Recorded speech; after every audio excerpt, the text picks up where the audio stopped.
Para sa buwan ng Marso 2026, ang mga Leo ay papasok sa isang panahon ng pagmumuni-muni at pagbabago dahil ang Marso ay panahon ng Pisces, ang iyong ika-8 house na shared resources at transformation. Asahan ang mas malalim na emosyon.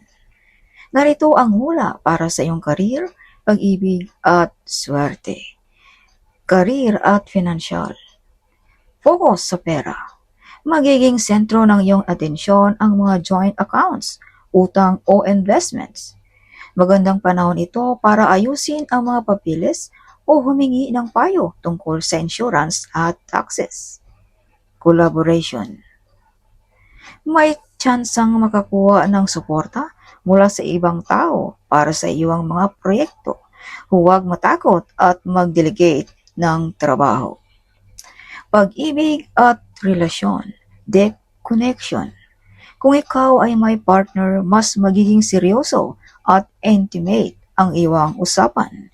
Ito ang buwan para ayusin ang mga isyong matagal nang itinatago. Para sa mga single na Leo, maaring makatagpo ka ng isang tao na may misteryosong dating. Hindi ito ang karaniwang fun and games lang. Mas hanap mo ngayon ang koneksyon na may lalim, kalusugan at enerhiya. Pahinga muna. Bilang isang fire sign, sanay kang laging on the go. Pero sa buwang ito, mas kailangan ng iyong katawan ang pahinga, makinig sa iyong intuition. Mental health, iwasan ang overthinking. Ang meditation o kahit anong simpleng paglalakad sa labas ay makakatulong para hindi ka burn out. Swerteng elemento para sa Marso. Swerteng kulay, gold at orange para manatili ang iyong natural na ningning. Swerteng numero 8, 17 at 26.